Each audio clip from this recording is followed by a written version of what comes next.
Hey all, Nick's here. I've been getting a lot of questions about my last EK video, and that's because I didn't do the video right. I've pretty much failed at describing what I'm trying to do.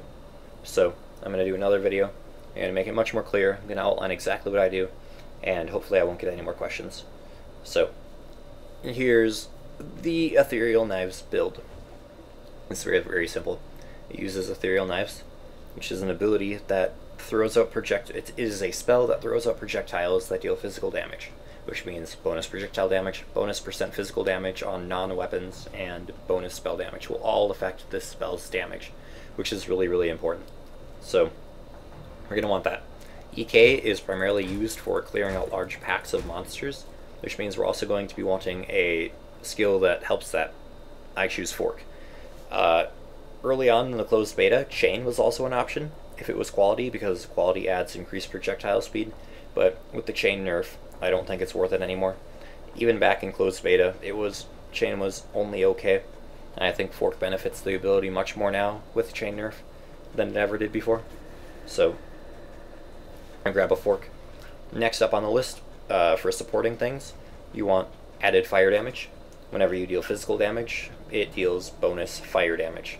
And it's a bonus, it's very good. EK does physical damage, so it works with EK. And it's a very, very solid skill. And these 3 gems right here are going to be enough to clear pretty much all of Cruel for you. Act 2 and Act 3 will be fine with these. And we'll probably be able to clear a fair bit of Merciless for you as well. But at some point, you're going to want to get a 4-link, and you're going to want to toss something like Iron Will or faster projectiles on it. And either of these are fine. I think Iron Will is a bit better, but it's not as good at the earlier levels because it drastically reduces the cast speed of your spell. And EK is already really slow for its base cast speed, so you're probably going to want that a bit faster. So I'd stay away from Iron Will until it's a higher level. Also, you're going to want to get a quality Iron Will. I don't have one. Oh well. Quality is going to increase your spell damage, which is going to increase the damage of EK quite a bit. And then faster projectiles, obviously, just increase projectile speed, and bonus damage is always nice. Whenever you have projectile speed with EK, it increases the effective range of the skill, because the darts go farther. So it's more of a defensive measure than anything. It allows you to hit things from farther away, which allows you to be safer. So that's that. You can also get projectile speed on your weapon. I'd suggest getting both of them, because it's very, very good. You're going to want spell damage on your weapon. You're going to want cast speed on your weapon. These are 3 things that are very good. You can also get cast speed on your rings and amulet, and you can also get spell damage on your amulet. So those are all very, very good things to get. And that's how I link up Ethereal Knives. I also run 3 auras: Clarity and Discipline for mana and regeneration, and then finally Hatred whenever I deal physical damage, more cold damage. Hatred is really good. It buffs Ethereal Knives and makes the damage a lot larger. So that is the ability I use for farming and clearing really, really big packs, and it's very, very strong. However, sometimes you get that one really, really strong monster, or those incredibly large, fast-moving packs that you can't necessarily deal with. So to deal with the fast-moving packs, I have a Skeleton Totem, or, bosses like Brutus or Merveil. The Skeleton Totem summons skeletons, and the skeletons distract while I kill. It's fairly strong. And for large single-target monsters, I use Bear Traps. And the Bear Traps are very strong single-target abilities. They are a spell, which means they are affected by spell damage. I just have 2 of them linked to a Fire Damage gem and a Calling Strike gem. And because Bear Traps deal physical damage, they benefit both from Hatred and the added Fire Damage gem. So that's what I do for single target: the Skeleton Totem, Bear Traps. Those are the 2 skills that I rely on most throughout the game, being Bear Trap and Ethereal Knives. Finally, I have my auras here: Clarity, Discipline, Hatred, linked up to a reduced mana gem. And that's just to give myself a little bit more mana.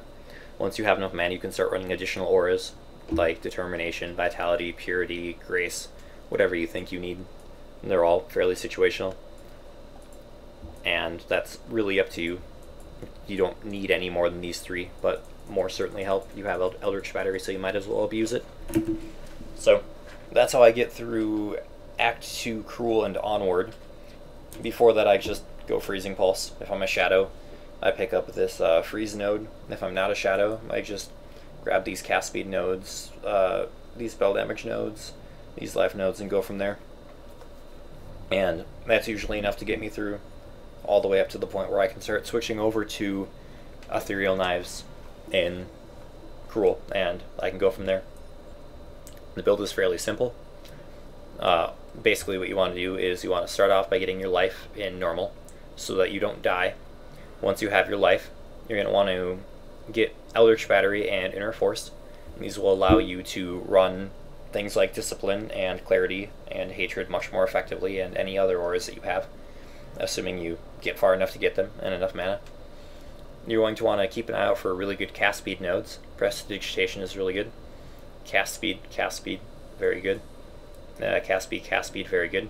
EK has really low base cast speed, so if you can get some jewelry, get a good wand, and get enough to make that really strong, really fast cast speed, you can farm incredibly effectively and incredibly safely. So grab those, grab your life nodes, get your Eldritch Battery, get your Inner Force, and once you have all of those down, once you have all of your life and everything you want, it's a good idea to start trying to grab crit chance nodes. The best ones in order are Doomcast, Assassination, Spell Power, Arcane Potency, Mental Acuity, and then you can grab this Bloodthirst node, but the ones leading up to it are kind of mediocre, so I'd save that for last. So those are the really good crit chance nodes, and they're the things that I would definitely pick up. And crit chance increases Ethereal Knives' damage by quite a bit, but I wouldn't get them until you have all of your cast speed and all of your spell damage / projectile damage nodes that you need from either the Shadow or the Witch Tree, whichever one you don't start out in. Other than that, that's about all I've got. For quest rewards, I take the health from Oak in Act 1, in Act 2 normal. I take the +% physical damage from Oak in Act 2 Cruel. Physical damage does apply to Ethereal Knives if it is not on a weapon. So you can grab a Magnate's Belt if you wanted for +25% bonus physical damage, and Ezomite's Peak Helm if you want to be a little bit risky.